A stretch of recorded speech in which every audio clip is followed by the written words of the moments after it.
PTC online classes में आप तमाम विद्यार्थियों के अभिभावकों का, हमारे दोस्तों का एवं साथ ही साथ हमारे सभी शुभचिंतकों का और YouTube पर वीडियो देखने वाले यूट्यूबरों का हम हार्दिक स्वागत करते हैं। मैं PS प्रियदर्शी सर आप लोगों के समक्ष में आज एक नए टॉपिक पर नई बात लेकर आए हैं।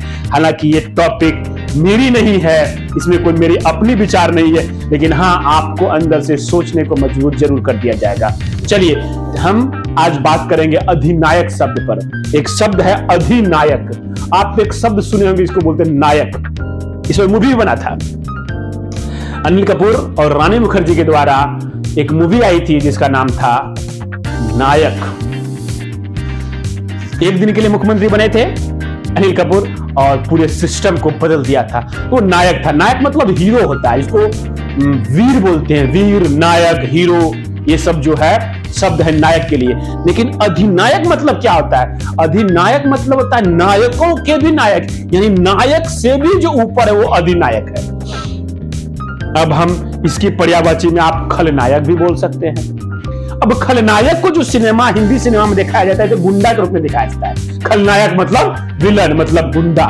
तो वो गुंडा को नहीं समझेंगे, विलन भी उसको नहीं समझेंगे, बस वो नायक से भी ऊपर होते हैं, वही अधिनायक होते हैं, वही खलनायक होते हैं। यानी उनकी नेगेटिव रोल होती है। सिनेमा में जो रोल होता है हीरो से भी दमदार रोल होता है, और वो नायक के भी नायक होते हैं, उसको अधिनायक बोलते हैं। जैसे आप सिनेमा देखेंगे, आप अगर नायक की बात करें तो हम थोड़ा सा सिनेमा की बात कर लेते हैं। जैसे आप शाहरुख खान का बाजीगर देखे होंगे, तो बाजीगर उसमें क्या है? शाहरुख खान जो बाजीगर का रोल किया, बाजीगर क्या वो नायक नहीं बल्कि खलनायक है। ये जो नेगेटिव किरदार लिए है वो खलनायक है। यानी ऐसे लगता है कि आपको कि बाजीगर में शाहरुख खान हीरो है, लेकिन वो हीरो नहीं है, वो नायक नहीं है, बल्कि वो खलनायक है, यानी जो विलन है। डर मूवी देखे होंगे सनी देओल और शाहरुख खान को, उसमें भी शाहरुख खान विलन के रूप में, खलनायक के रूप में है। चलिए, तो खलनायक आप समझ गए, नायक समझ गए और अधिनायक समझ गए। अधिनायक मतलब नायक से भी जो ऊपर हो, वीरों के भी वीर हो। ये चैप्टर 12th क्लास से हम लिए हैं। इस चैप्टर को 12th के हिंदी पुस्तक से लिए हैं। उसका चैप्टर का नाम है अधिनायक, और उस चैप्टर को लिखने वाले हैं रघुवीर सहाय। इसलिए मैंने रेफरेंस में, चूंकि बात अपनी नहीं कर रहे हैं, बात हम कर रहे हैं रघुवीर सहाय ने जो लिखे हैं उसी पर चर्चा कर रहे हैं। लेकिन कभी इस बात को लेकर दिल झकझोर देती है। हम कर क्या रहे हैं? आने वाले कुछ ही दिनों के बाद हम लोग बहुत जल्द आप लोग, हम आज जो वीडियो बना रहे हैं, आज 31 दिसंबर 2022 का अंतिम रात है। अंतिम मुलाकात होगी और अंतिम साथ होगी। इसके बाद एक नए साल में हम लोग प्रवेश। बाकी सब चीज तो सेम टू सेम रहेगा, सिर्फ कैलेंडर बदल जाएगी। बाकी दुनिया सब चीज सेम रहेगा, आपके दोस्त सब चीज सेम रहेगा, सिर्फ कैलेंडर बदल जाएगी। आज 12 बजे रात के बाद से आपके कैलेंडर में 1/1/2023 आ जाएगी। तो जो भी वीडियो हमारे बच्चे, हमारे अभिभावक, हमारे शुभचिंतक, हमारे दोस्त, हमारे फ्रेंड्स जो भी वीडियो देख रहे हैं, हम मेरे द्वारा आप सबको हैप्पी न्यू ईयर की बहुत सारी शुभकामनाएं। नए साल में आपकी नई जो उम्मीदें हैं, नई जो ख्वाहिश हैं, वो आपकी पूरी हो, आपको मंजिल मिले जिसकी आप तलाश में। पुनः सबको happy new year in advance. आइए बात करते हैं अधिनायक पर। हम जब जनवरी में आ जाएंगे तो 1 जनवरी आएगी, 26 जनवरी आएगी, उसके बाद अभी गया 15 अगस्त। तो ये 15 अगस्त और 26 जनवरी भारत का राष्ट्रीय त्योहार है, राष्ट्रीय पर्व है। इसमें बच्चे, बूढ़े, जवान, सरकारी ऑफिस हो या प्राइवेट ऑफिस हो, हर जगह पे तिरंगा झंडे को सलामी दी जाती है, देनी चाहिए, सबको देनी चाहिए। जहां भी हो तिरंगे झंडे को सलामी देनी चाहिए, और हमारे वीर सपूतों को याद करते हुए उनको सच्ची श्रद्धांजलि देनी चाहिए। और साथ साथ 26 जनवरी को बाबा साहब भीमराव अम्बेडकर के द्वारा लिखे हुए संविधान को लागू किया जाता है।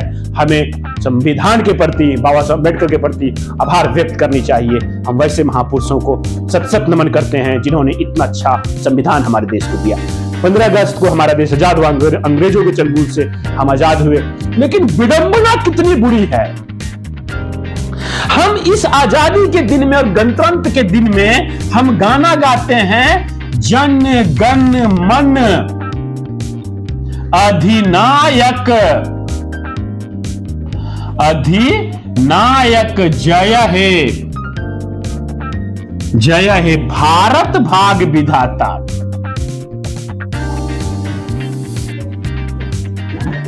हम इन्हीं 2 लाइन पर चर्चा करेंगे, इससे ज्यादा इससे दूर नहीं लेके जाएंगे।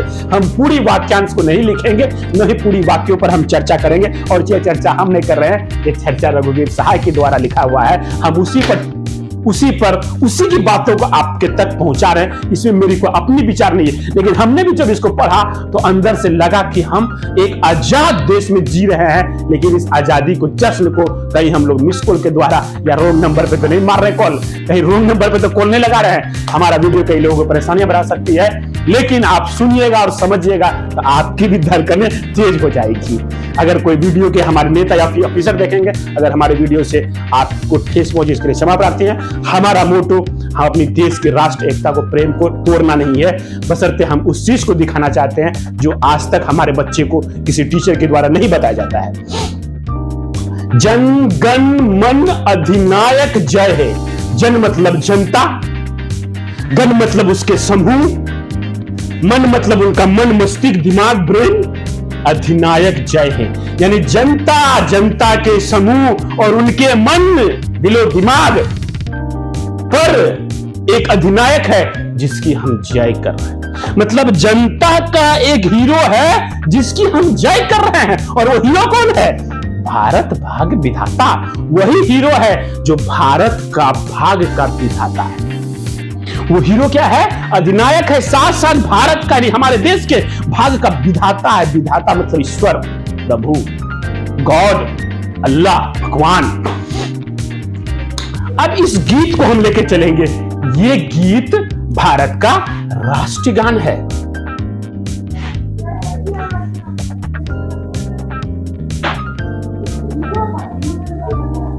भारत का राष्ट्रगान है। लिखे कौन है? तो आपको बखूबी पता है। इस गीत के लेखक है रविंद्रनाथ टैगोर। किस किताब से लिया गया है? तो गीतांजलि पुस्तक से लिया गया। गीतांजलि पुस्तक को 1913 में नोबेल पुरस्कार मिला है। और यह गीत किसकी यादों में गाया गया था? तो यह गीत 1911 में हमारे देश में किंग आए थे। कौन से किंग आए थे? अंग्रेज। क्योंकि उस समय इंडिया गुलाम था। 1911 में किसके गुलाम थे? अंग्रेजों के गुलाम थे। तो जो राजा, अंग्रेज का जो राजा हुआ करते थे, जो इंग्लैंड का राजा होते थे, वही इंडिया के राजा होते थे, तो वही हमारे देश में आए थे। तो जॉर्ज पंचम या जॉर्ज षष्ठम, इन्हीं दोनों में कोई आए थे। लेकिन यह जो रघुवीर सहाय जो लिखे हैं अधिनायक में, इसमें इन्होंने जॉर्ज षष्ठम दिखाया गया। लेकिन हम लोग जीके समय पढ़े हैं या अन्य पुस्तकों में पढ़े, पॉलिटिकल साइंस में पढ़े, जॉर्ज पंचम आए थे। तो आप इस चीज को कंफर्म नहीं, चुके हमको समय नहीं मिला इस चीज को सर्च करने का। 8 बार सर्च करके देख लीजिएगा, या तो जॉर्ज पंचम है या तो जॉर्ज षष्ठम है, यानी जॉर्ज पांचवा या जॉर्ज छठा, इन्हीं दोनों में कोई भारत आए थे। तो 1911 में जॉर्ज पंचम भारत आए थे। क्लियर? जब वो जॉर्ज पंचम भारत आए थे तो उसकी यादों में, उसके यादों को ताजा करने के लिए, यानी उसकी स्वागत में एक गेट बनाया गया। वो मुंबई उतरे थे तो मुंबई में गेट बनाया गया जिसका नाम है गेटवे ऑफ इंडिया। आज भी है। जिसे आपके घर में शादी ब्याह होता है, देखते होंगे कि 2-2 गेट बनाया जाता है, पंडाल में गेट बनाया जाता है। तो वही गेट, उसी टाइप का बहुत भव्य गेट बनाया गया जो आज भी है, यानी ईंट पत्थर का बनाया गया और जो आज भी देखने में, जैसे कि इंडिया, जैसे दिल्ली में इंडिया गेट है, उसी तरह मुंबई में गेटवे ऑफ इंडिया है। चलिए, तो गेटवे ऑफ इंडिया का निर्माण 1911 में किसके लिए बनाया था? किसके स्वागत में? जॉर्ज पंचम के स्वागत में। जॉर्ज पंचम कौन थे? अंग्रेज का राजा, यानी इंग्लैंड के राजा थे, सम्राट थे। वो इंडिया आए, 1911 में आए और यहां मुंबई उतरे और मुंबई से वो चले आए कहां? कोलकाता। जब मुंबई से कोलकाता आए तो उसे बहुत बुरी लगा, मुंबई से कोलकाता बहुत बुरी लगा। तो जब वो कोलकाता आए थे 1911 में तो उसी के स्वागत में कोलकाता में ये गीत गाया गया था कि जन गण मन अधिनायक जय हे भारत भाग विधाता। हे जॉर्ज पंचम के स्वागत में गाना गया कि आप, यानी आप किस कौन, महाराज जी, सम्राट जी, जॉर्ज पंचम जॉर्ज या जॉर्ज षष्ठम जी, आप जन के समूह के, उनके मन के अधिनायक हैं। आप उनके क्या हैं, अधिनायक। आप वीरों के वीर हैं, आप सुरवीर हैं। आप ही भारत के भाग के विधाता हैं, आप ही भारत के भाग के विधाता हैं। चलिए आप अब तो आप समझ गए होंगे हम कहना क्या चाह रहे थे। तो बच्चों, सबसे आश्चर्य की बात है, अंग्रेजों को हमने 1947 में इंडिया से भगा दिया। हम इंडिया से आजाद हो गए, इंडिया आजाद हो गया अंग्रेजों से। और हम गीत आज भी किसके लिए गा रहे हैं? आज भी हम गीत किसके लिए गा रहे हैं? झंडे को सलामी देते, राष्ट्रगान गाते हैं, किसके लिए? अधिनायक कौन है? ये जन गण मन अधिनायक कौन है? भारत का भाग विधाता कौन है? हम आजाद हुए अंग्रेजों से, अंग्रेज को मार के भगाए, अंग्रेज को खदेड़ के भगाए। बच्चे पढ़ते हैं भारत को आजाद कराने के लिए कितने वीर शहीद हो गए। भगत सिंह, खुदीराम बोस, सुभाष चंद्र बोस, सुखदेव, राजगुरु, बहुत सारे, चंद्रशेखर आजाद, न जाने कितने अनगिनत लोग शहीद हो गए इस देश को आजाद कराने के लिए। और आजाद होने के बाद भी आज हम अंग्रेज के गुणगान में जो गीत गाए थे, आज भी इस देश का विडंबना देखिए, आज उसी के गुणगान में आज भी इस गीत को गाते हैं। चेंज कर दे, हमारे बस की बात नहीं। आप करवा देंगे, बिल्कुल नहीं हो सकता है।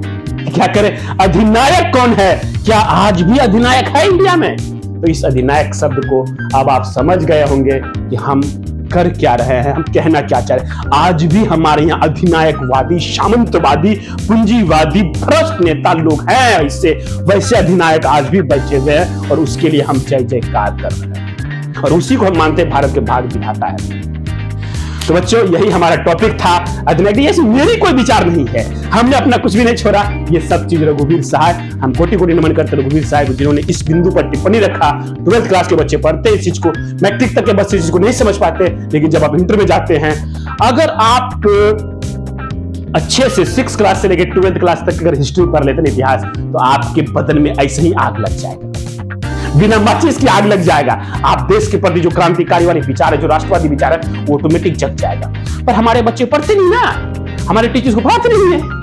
बस स्कूलों में टाइम पास होती है, कोचिंग वोचिंग में सिर्फ गैस पेपर, मॉडल पेपर पढ़ा दिया जाता है ताकि बच्चे अच्छे मार्क्स डाले, फर्स्ट हो जाए, लेकिन नॉलेज किसी के पास नहीं है। तो बहुत छोटी सी बात थी अधिनायक शब्द और भारत भाग विधाता। हम सब लोग गाते हैं, सब टीचर सलामी देके गाना गाते हैं, लेकिन आज तक किसी भी टीचर को भी, मैक्सिमम टीचर को आप देखेंगे, चाहे कोचिंग संस्थान चलाने वाले हो या हाई स्कूल के टीचर हो या फिर प्राइमरी या मिडिल स्कूल टीचर को, एक एक लाइन को तोड़ के नहीं बता पाएंगे। इसकी पूरी लाइन की व्याख्या करके कर दिया जाएगा तो आपको सुनने में और हमें सुनाने में अच्छी नहीं लगेगी। आज भी हम अंग्रेज का गुणगान कर दिए, हमारे लिए अपमानजनक बात है।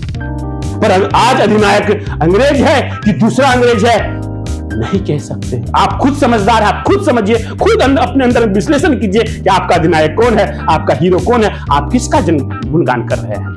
चलिए, इसी के साथ हमारा आज का यह टॉपिक समाप्त होता है। वीडियो पसंद आए तो अपने दोस्तों के साथ शेयर जरूर करें, और अगर किसी को हमारी भावना, हमारी बातों से ठेस पहुंची हो तो इसके लिए हम तहे दिल से उनसे शुक्रगुजार हैं, माफी चाहते हैं अगर हमारी बातों से अगर आपको बुरा लगा हो तो। लेकिन कोई बुरा मानने वाली बात नहीं है, हमने अपना कोई विचार रखा है, सारे विचार रघुवीर सहाय का है। इस चैप्टर को, अधिनायक चैप्टर को बढ़िया से पढ़ लीजिएगा 12th क्लास में। चलिए, 12th क्लास के बच्चों को इस चैप्टर पढ़ के समझने के लिए प्रेरणा मिलेगी और अन्य सभी छोटे बड़े बुजुर्गों को और इनको एक नई चीज सीखने के लिए मिलेगा।